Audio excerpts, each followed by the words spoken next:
any justification whatsoever. We discussed deeply the Holocaust, proven there is an allegation without any substance. Where does all this leave us? Where does this leave us? And I would say, where does all this leave us? Two world, when I say us, I mean you, me, Paul, and 500 million whites in this world, and the rest of the world, if they want to take a serious interest in this. Where does this leave us? Two world wars later, it leaves us here. Our politicians are nothing but liars. They launch world wars that kill and maim millions, and now our politicians are now flooding all white countries with millions of aliens and foreigners, so that we are becoming strangers in our own cities, strangers in our own countries, in a process which, if it's continued, will lead inexorably to the extinction of us whites. That is what we're talking about. When we look at the last 100 years from that baleful declaration of war made by the British government in August 1914, we of our generation can look back over 100 years of a process, two world wars, massive immigration, which is systematically leading to our extinction. The process is genocidal. You're listening to Speak Free Radio, the free speech internet radio platform.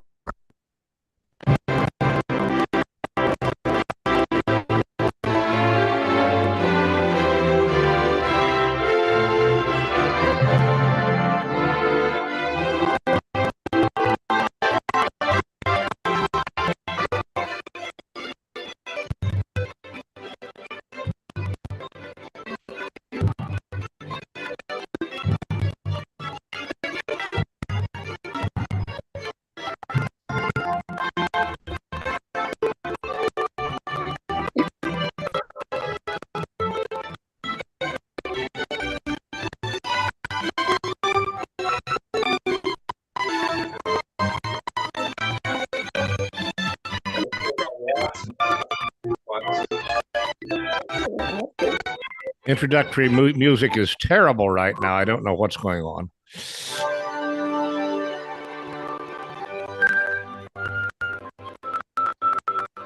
Well, anyhow, this is Charles Lincoln. It's Black Friday, they call it.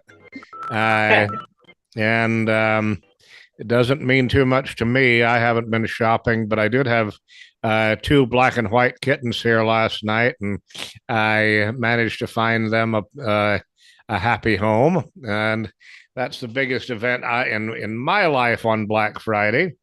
But in any event, welcome Tonya and Cody. We are here to try to move forward and see if we can talk to the audience a little bit more about exactly what our purposes are in getting together. This is a new theme for me. I've never had three days in a row of a podcast before, and I've never had the same people 3 podcasts in a row. So anyone who's seen me over the years suspects that something different is going on right now, and you all are it. And what I suggested you all do today is, instead of me telling the audience, trying to inform the ignorant masses, I want you all to inform me and the ignorant masses of what all you want to do, and the game. And we're going to play a little game today. I'm going to pretend to be a judge and opposing counsel, and I'm going to imitate, within the realm of 1 hour possibilities, what the reactions might be, and let's see what kind of dialogue we can get on. I assume that you know that court is in the Anglo-American system is basically an adversarial system. I was looking online, and I saw a case that you all had in Alberta a couple of years ago, and I couldn't quite figure out what was going on there. But I have the feeling this is going to be a little bit different. What was the case? It was in 2011. It was I assume it was the one you told me about where your store was shut down basically for unregulated milk or something like that. Yes. Is that Oh, correct? yeah. Did you look at that case? It's online. I tried to download it and save it. Somebody named Ogilvy was some law firm named Ogilvy was representing the province of Alberta. Is that correct? Yes. Probably, yep. Okay. Somebody named, I think, David O'Neill or something like that. Yes. The lawyer. So anyhow, I knew you all had mentioned that, but that was I was looking because I was waiting to see if the Bastrop case had made it onto the internet yet, and it's not. Your current case is not yet available on any searches on your friend Google. Maybe Google will do everything in their power to suppress your lawsuit. I'm not sure. That in itself could be kind of interesting if they did. But anyhow, let's get talking about Cody first. I'm going to try. I'm going to try to repress you, Tonya. You say you're not a feminist, so I'm going to try to repress you in a good old fashioned male chauvinist way, and have Cody go first. And Cody, I want you to tell the audience and me what it is you hope to accomplish by filing suit against Google, Discord, YouTube, and a few others. Yes. Well, Charlie, for 2 years, I mean, we're in incredible pain and grief over Abigail's sudden death, cyber murder, we believe. We had just briefly some access to her accounts. However, when Google detected that we were online simultaneously because Abigail's best friend's parents were way more computer savvy, and we were both trying to break the passcode on the mobile devices, and they had one and we had the other one that Abigail was using. And at some point, we were both online, from 2 different locations, quite far apart at the same time. And so we got locked out of all the accounts. And so we don't have all the details of exactly what happened. And that's why we need some closure on the death of Abigail. We've really been at a loss for 2 years, in tremendous pain. And as you know, Tonya's coping mechanism was, believing that Abigail was going to return. God was going to return Abigail to us because it was just so unrighteous and so, such a shock. And, we were expecting her, at the hospital, and then at the funeral home, and then at the graveside, and and then any day after that. It was a trying time, but that's kind of how we were coping.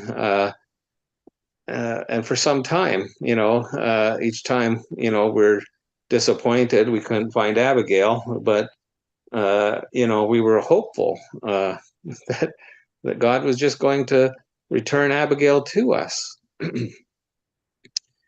And we, initially I was very angry, and I was trying to explain what happened to my family back in Canada, and to, various friends and acquaintances what happened. And, we we were saying, but we didn't really know what happened, but we wanted to know what happened. And then we were refused by Google. They have a post-mortem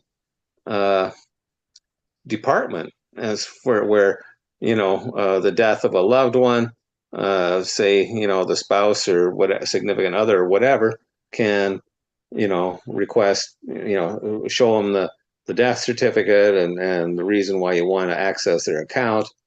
And I guess with a big enough platform, with enough service, I guess that's, a department that handles those types of requests. And, we were denied access, and the sheriff's department said there was no way to pursue this. They didn't have any experts that knew anything about how to pursue a cybercrime. And and we didn't have a whole lot of money. He wants you to look at the camera. Oh, all right. So we didn't have a whole lot of money, Charlie, and and plus we have a kind of lifestyle where God tells us to do things, and we were doing a lot of things. We were repenting of our sins, and for any sins that we could think of from our family, and so on and so on and so on. And we were also traveling. There's 3 pilgrim feasts in the Bible, and so we travel for those. And anyways, we sort of got back into our style of life without Abigail, as painful as that was.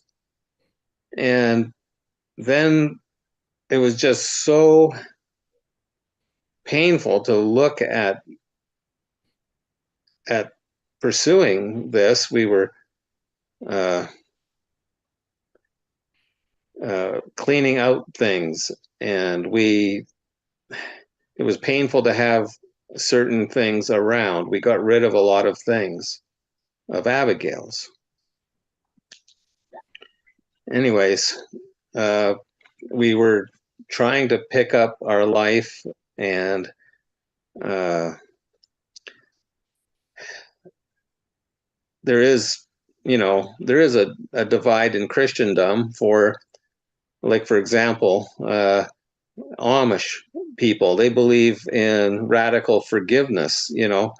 If somebody murders their child, they'll say, "We forgive you," which, I mean, that happened. I was totally shocked that something like that could happen. But anyways, there is the scripture, Charlie, about turning the other cheek. Forgive because your Father in heaven has forgiven you. And we just felt powerless, like we couldn't do anything about this anyways. And so until we met you, Charlie, we were just consigned to let it be.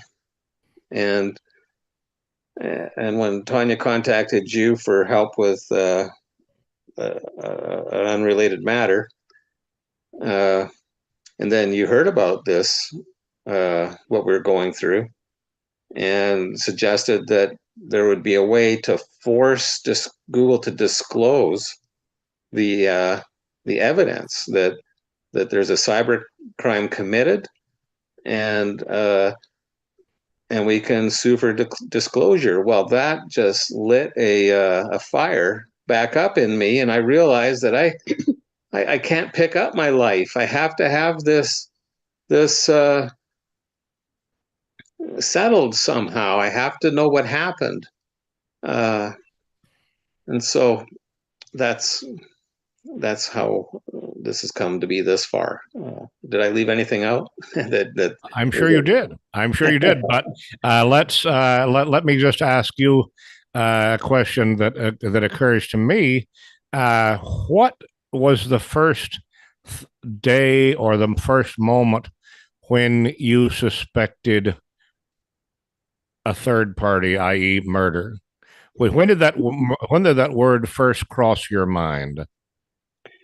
All right. Well, murder never actually crossed my mind up until last week when we met with an expert on cybercrime and how the predators online actually groom children for whatever they can get them to do. And he recognized that, Abigail was in that pattern, and that, because they weren't getting their way with luring her out of the home or out of our family, they had this other way of dealing with that, and that was suggesting the suicide. And I always felt that somebody had suggested suicide, but we never thought about that as murder. But that's what our friend, the expert in cybercrime, told us last week. He said to start using the word cyber murder of our daughter.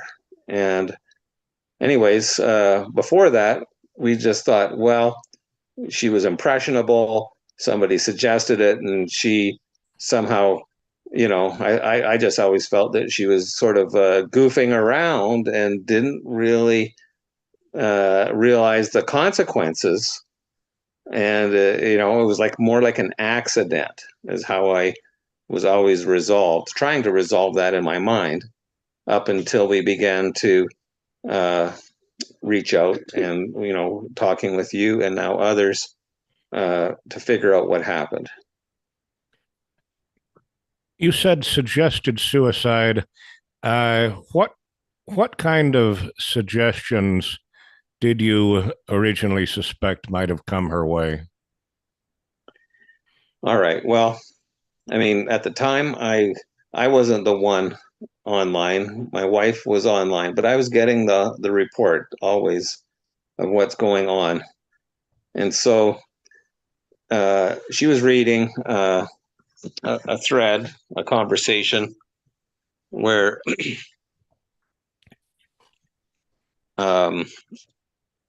excuse me. She was reading a conversation where some person was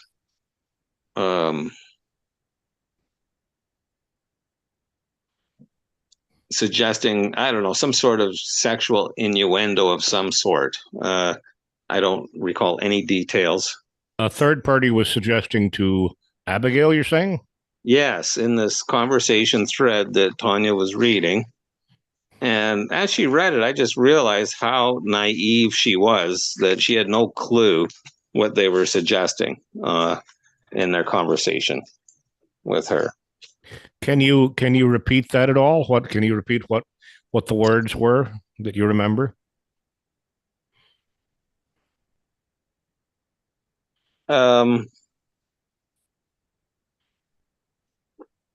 I believe it was sort of like some sort of lesbian activity, like girl with girl or something. Okay, so she was suggesting that Abigail engage in having a lesbian affair or something.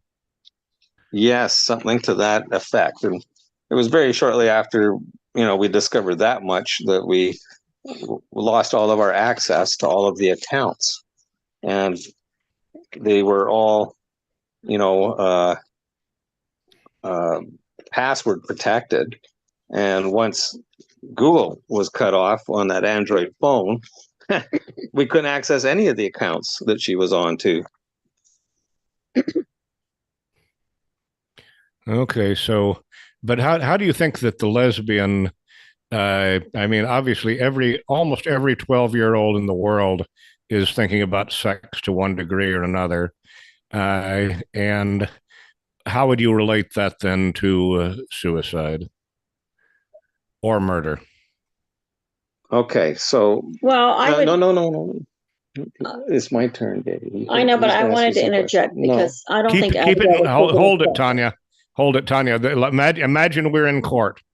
You'll be told you'll get, as I told you the other day, you'll get one or two polite warnings, one order to show cause, and then you're in jail for up to 180 days without a jury trial. All right.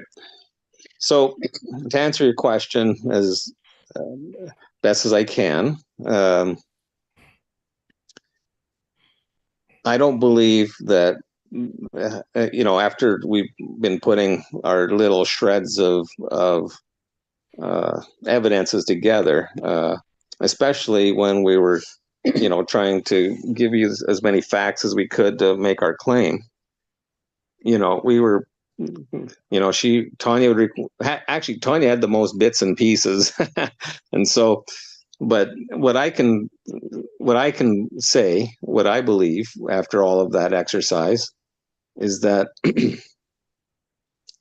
I don't believe that it was the lesbian invite that caused this suicide. I believe that there are multiple predators involved, and that there was so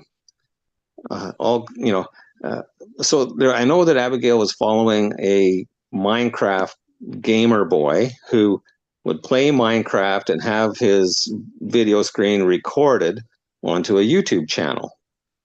And Abigail was crazy about Minecraft, and we would allow her to play in what's called creative mode, where there was no killing. Okay.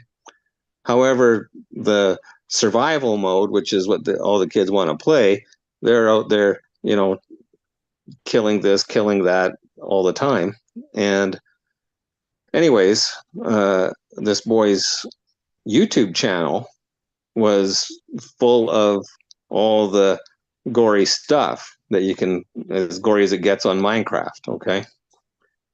And I suspect that in her wee hours under the covers with the little device,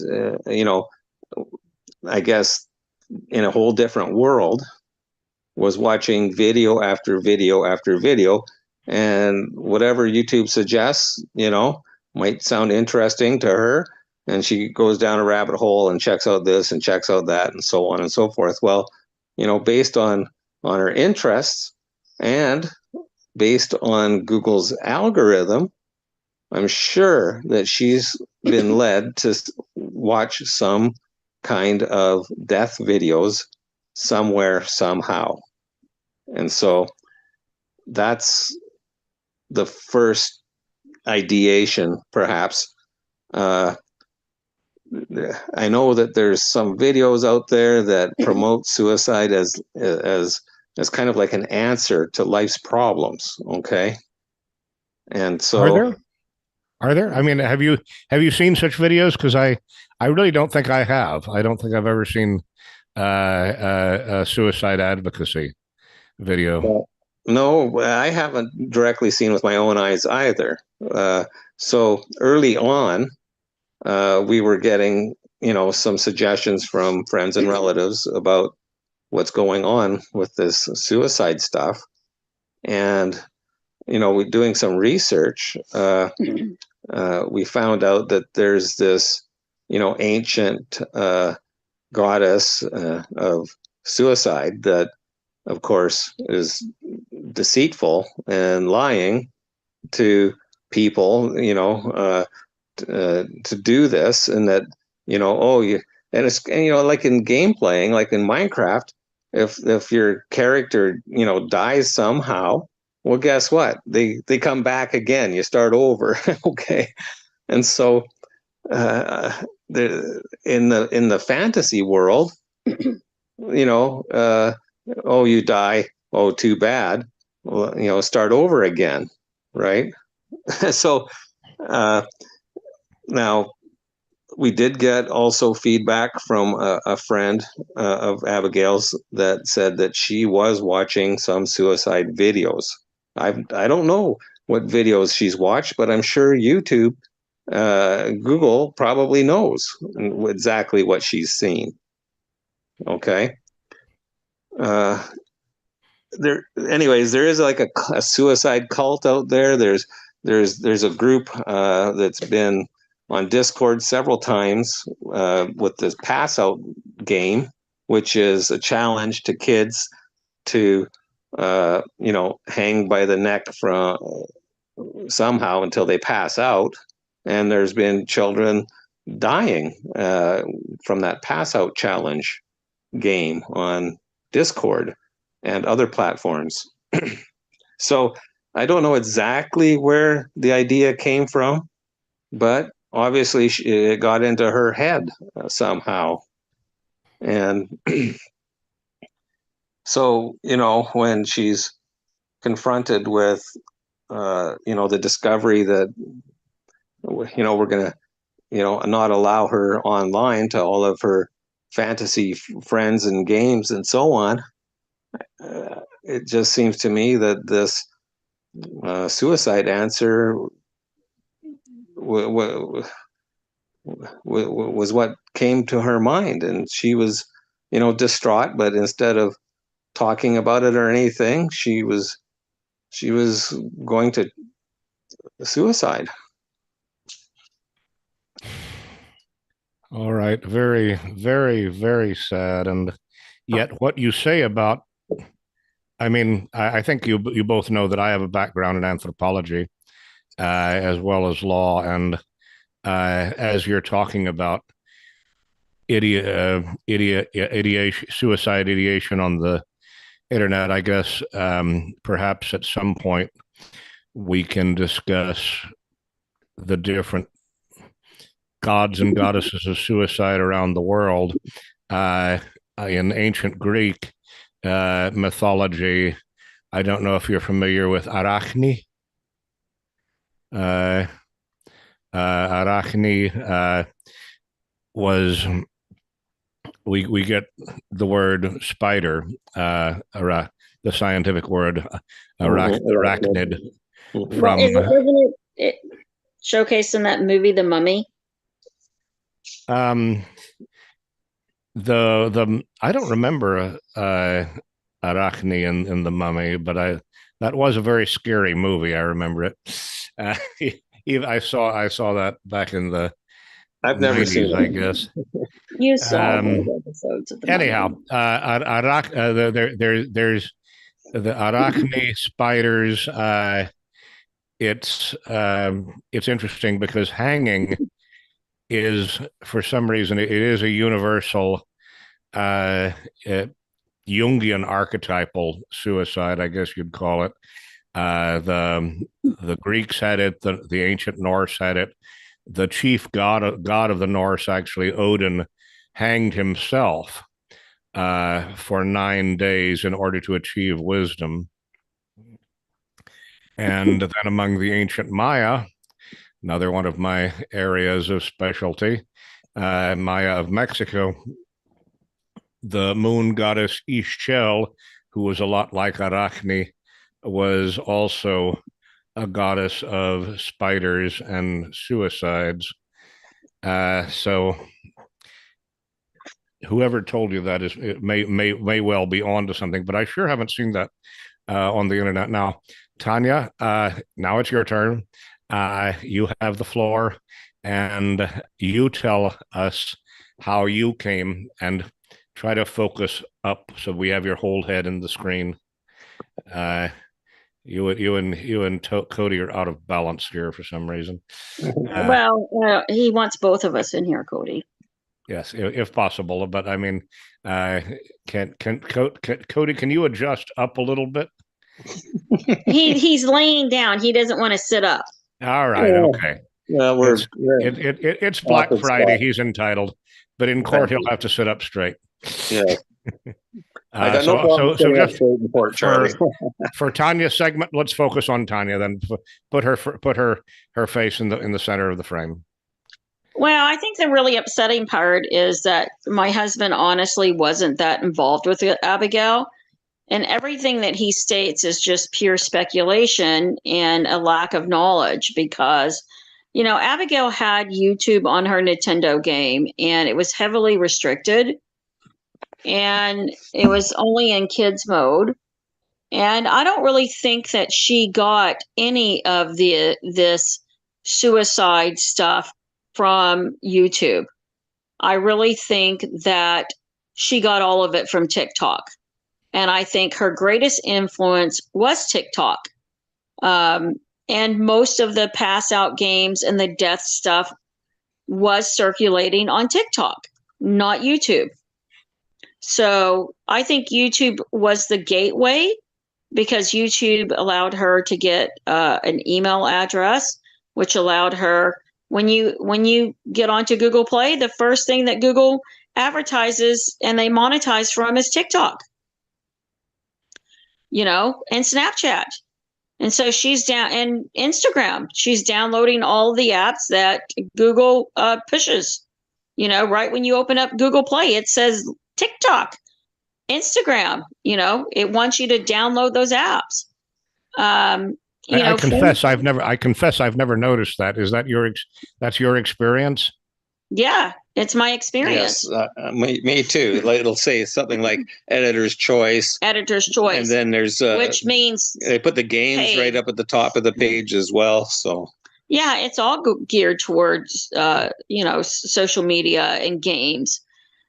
So yeah, I think that there was probably several predators.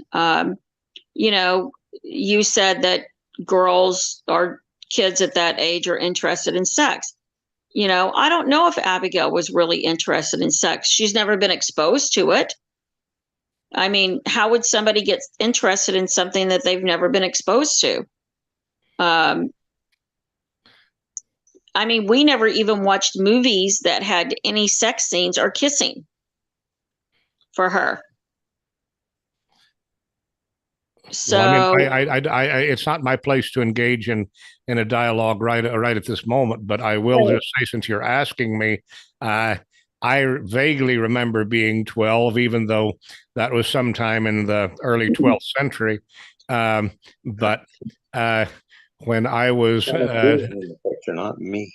No, he wanted both of us. No, he said to have Tonya in the picture now. Yes. Anyhow, I was just going to say, I mean, you don't think that I said that every 12-year-old thinks about sex because there are changes in their bodies that they may or may not understand. And I think that instinctively they might be having thoughts that perhaps they don't understand. And that if they talk to their friends about it at all, which it's hard to avoid doing, they would, if you all weren't having talks about the birds and the bees with her, her friends probably were, and they're saying these are changes that are going on in your body right now, and you're becoming a woman, and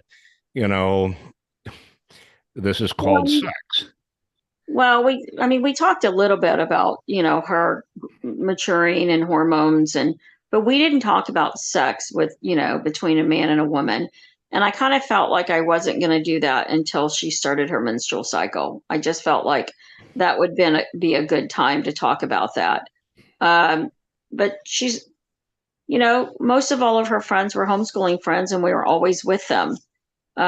So I don't consider any of the people that she was talking to online her friends. I think they were all predators. Even the ones that her friend introduced her to other friends. If you haven't personally met these people, they're not really friends, in my opinion.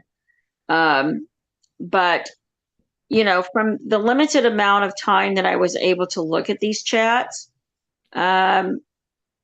I did see that there were people that were preying on Abigail and grooming Abigail.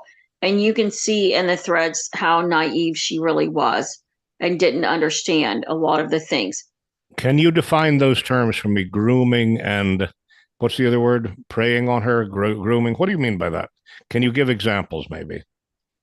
Well, like, they were telling her that, well, you've got to pick if you're going to be non-binary or transgender, or you've got, they gave her options of what she should be. And, she said, well, I think I'll be non-binary. And then, then they would tell her other things that she would have to do. And then she would have to think about it and, make a decision. And, I remember one time she said, Mom, can I cut my hair? And I'm like, why? And she got upset because I'm like, well, you have beautiful long red hair that everybody loves, especially your dad. What would be the purpose of cutting it? And I said, Mom used to cut your bangs and your hair grows so fast. I got frustrated with cutting your hair. Anyway, I see, she had posted a picture where she took her hair and pulled it all the way up like bangs and then put a hat on to where she looked like a boy. And so what I mean by grooming is they were grooming her in toward their lifestyle and telling her how we were horrible parents and we were the wrong ones and we should let her do whatever she wants. If she wants to cut her hair, if she wants to wear boys' clothes, and basically she really had no concept of any of these things until they started presenting them to her. And then she called you a homophobe. Yeah, one day we got in a big argument and she called me a homophobe, or not an argument, but a disagreement. We rarely ever had disagreements or fights or anything like that. But anyway. May I ask how she happened to call you a homophobe? I mean, that's something that's a word I never knew at the age of 12. I don't think anybody knew it at the age of 12, but yeah, back in the 12th century, I agree. Well, I don't think she really knew. I mean, I don't think she knew either until it was presented to her.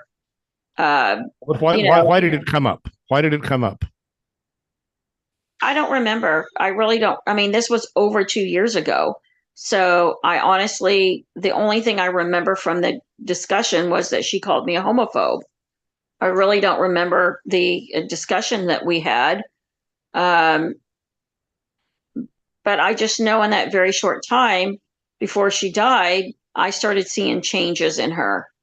And, these were things that she had never expressed or experienced or, I mean, she actually came to me and said, well, what does emancipation mean?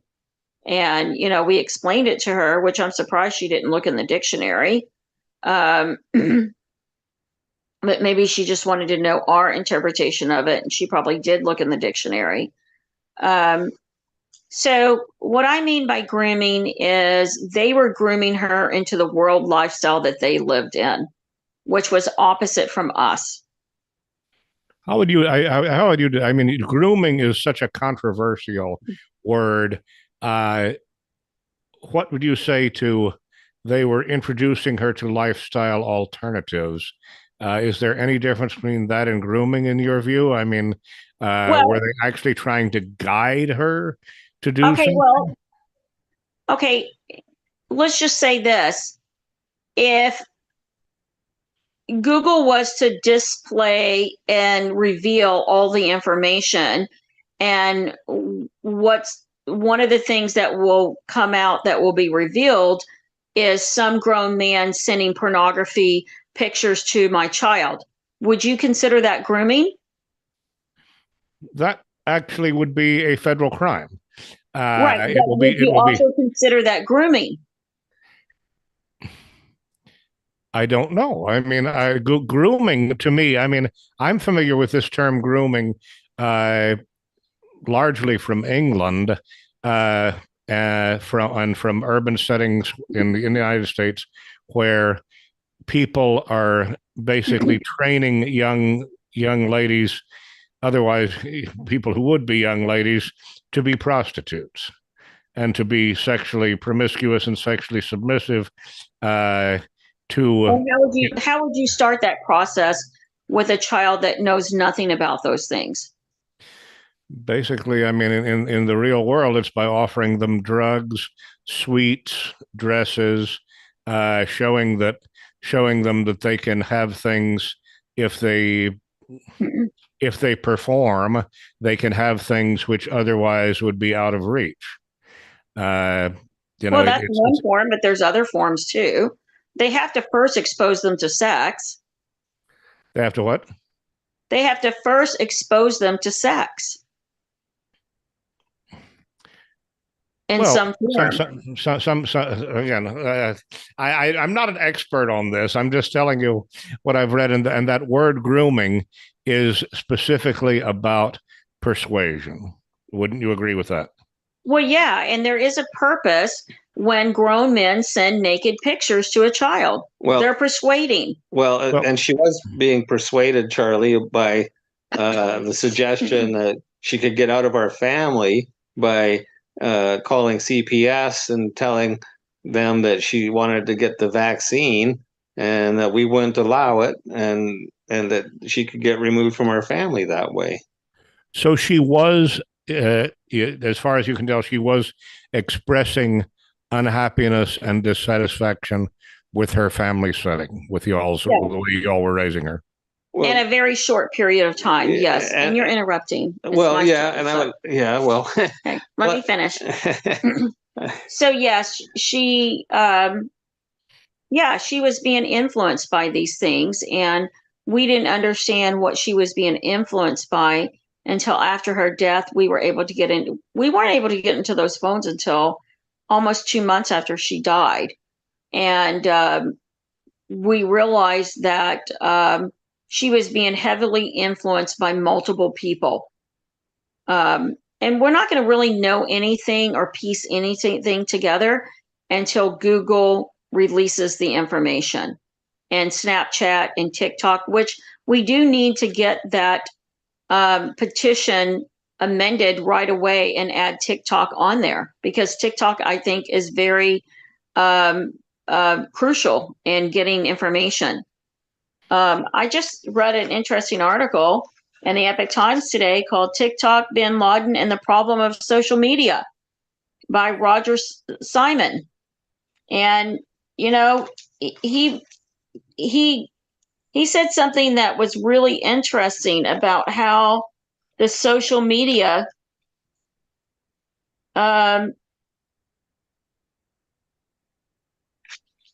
it affects their brain. One of the things that he said was, the young are so miseducated and are propagandized that they don't have nearly the background necessary to reason together on Twitter or anywhere else, even school debates. Once a great civics educator with students taking opposite sides of the issues have turned into purveyors of the same rancid propaganda.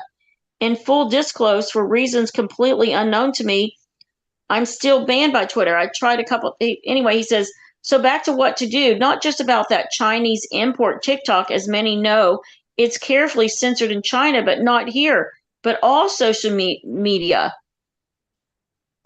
He says, I come from blog generation when posts were vastly more extensive and the writers were able to explain the context of their views. Sometimes I have nostalgia for it, but those days appear to be gone, except in places such as the opinion section of the Epoch Times, for which I'm grateful, and for podcasts. And then he says, until they're 16, we must deny our children the opportunity to use their phones or computers to go on the internet. This will create civil wars in the house, undoubtedly, but it's a form of tough love for both our kids and the society at large that must be done. We also must talk to them about what they're learning in school and hearing from their friends who are online, so they at least hear a counter argument that they're not getting from those friends or from the school. Although both of these things take near constant attention, they're imperative. And I have seen positive results from this in several families.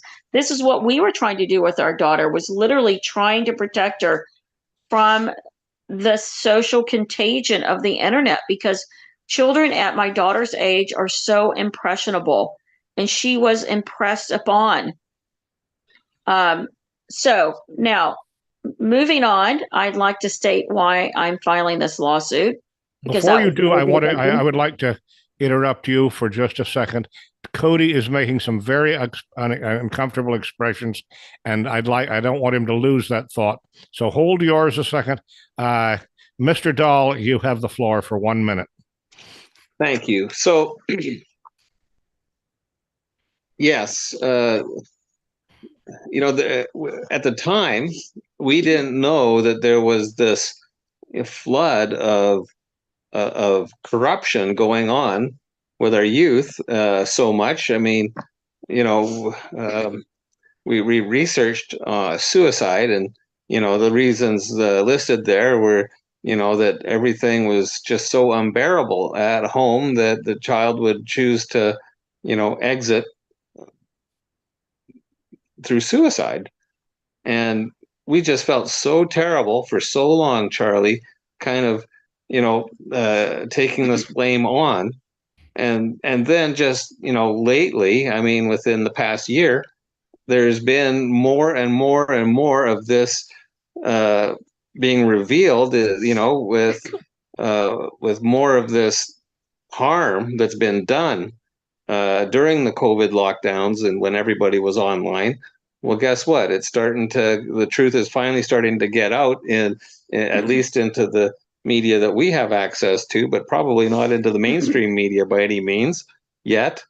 And so, yeah, I'm just so grateful that we got our lawsuit in there for in the hopes that Abigail's death will be somehow lighting the way to a better society. Hopefully, that's my greatest hope, that this is going to improve or fix something in our society by the truth getting out about what happened. Tonya, you have the remainder of our time here. Okay, so I think what I'd like to state is that I believe that God all along wanted us to file this lawsuit. And in my heart, I kept questioning. I felt like a lawsuit needed to be had. And at first, I thought I was supposed to file a lawsuit with the medical system, which I do believe that there is a negligence there as well. But I didn't want to take on that giant. And when I talked to you and you mentioned that we should do it, just from things prior, with what God spoke to Cody and what he had been speaking to me in the last 2 years, I felt like, yes, this is what we should do. We probably should have done it sooner. And I think because of such grief that I was dealing with, I couldn't move forward on it. And now that I'm putting the puzzle pieces together, I feel very strong about the mission that God has me for. And I believe that this lawsuit is only the beginning. And I think that I need to win this lawsuit in order to have the money to file the lawsuit of the big giant, who's the government. And I believe that the real justice that I want for this country is for our actual government to actually follow the laws that they put in place. And I believe the reason why our society has deteriorated at the level that it has is because we are preying on children, and we're not protecting the children. And it's not just with this. I have an excellent video I'd love to send to you about the CPS, who are also predators. And it's a very interesting perspective on how the government preys on children. And it needs to stop on every level. Our children are our future. They're innocent, they're precious, and every one of them deserves to be protected and loved and cared for and nurtured. And they're not. And we're forgetting our children. And it breaks my heart, not that I just lost my daughter, but I've lost all these other children to the internet. They're not just, they're my children too. And that's how we're supposed to look at society. there are children and they're being harmed at alarming rates. And the government's doing nothing. They're really doing nothing to protect our children. They're harming them and killing them. And I'm outraged. And now that I realized what really happened to Abigail, I'm outraged. And this is the beginning of something greater. And I can see a class action lawsuit being put together against the FTC for what they've done. And it hasn't been just with the internet. It's been with television, the radio, all of it. I think our government is full of pedophiles, and that's one of the ways that the communists control who's ever in power. And anyways, everything is corrupt, and Yeah. you know, we've got to take one step here and at least get the disclosure of what happened for Abigail. And you know, I have to say this, you know, for the past year or more, I really took a beating. I took the blame because I'm the father.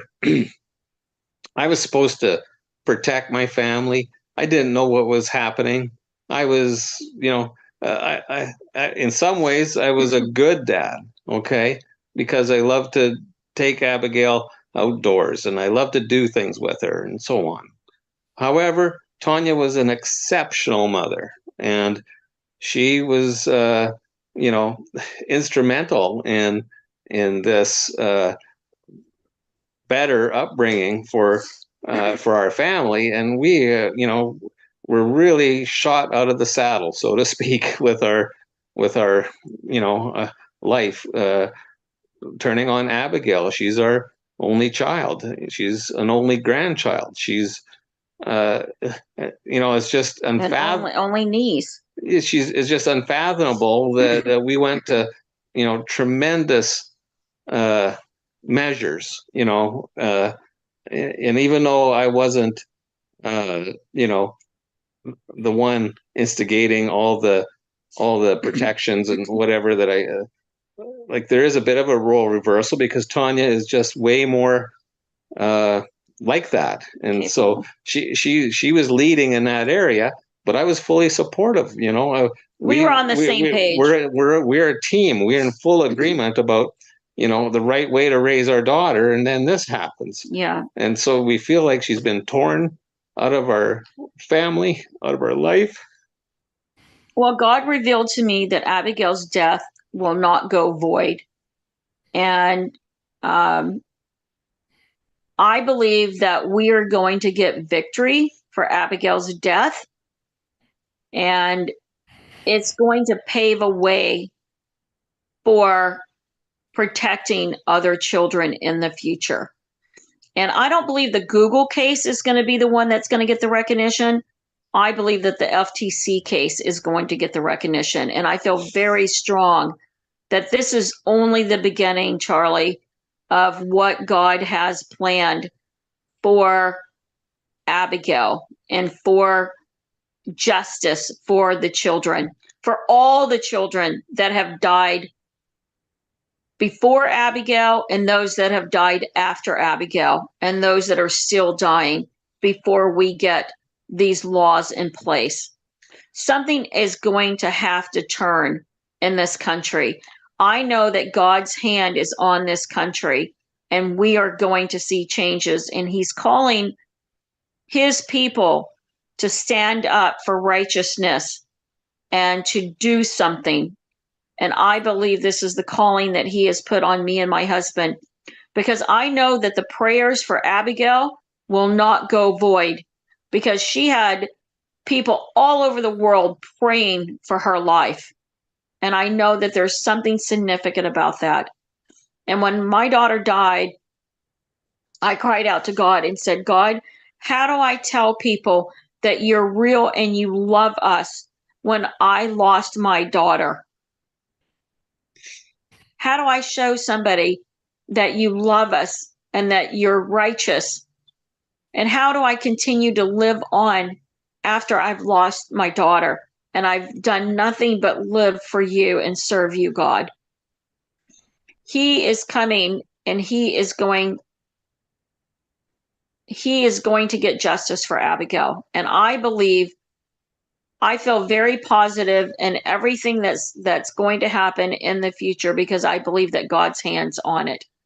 I believe that God's hands on you, Charlie, on me and Cody, and on this case, and that we're going to have favor, because it's time for righteousness to prevail, because evil has been prevailing for too long, and it needs to be sent to the pit of hell.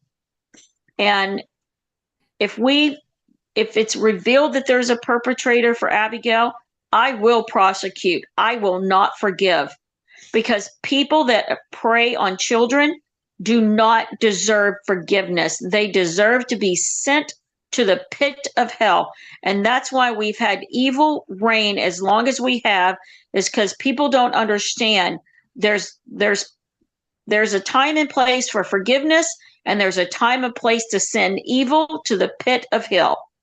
And if anybody harms a child, it's evil. They don't deserve to live. They don't. That definitely is one of the few actual direct condemnations that Jesus makes. Yes. Anyone who harms the least of these deserves death. The lake of fire. Well, it's very interesting to hear you say that. And I mean, obviously, I think that you're right. It will take a multi-step process. I will start. We're almost out of time. I just want to present both of you with this question. I think that you all are basically politically conservative people. I know you're religiously conservative, but I think you're politically conservative also. Do you believe that the U.S. Constitution, as presently written, provides the government with legitimate power to regulate the internet the way you want it regulated? Yeah, I do, especially for children. And that's where it needs to be regulated. It's for children. It needs to be regulated, and children need to be protected from it. Yes, I do think they have the power. Okay, well, I mean, we're obviously out of time today, but for some next adults week may in the not future, like that. Some adults may not like that. Well, I think we're going to have to explore the Constitution and try to figure out where in the Constitution that power might come from.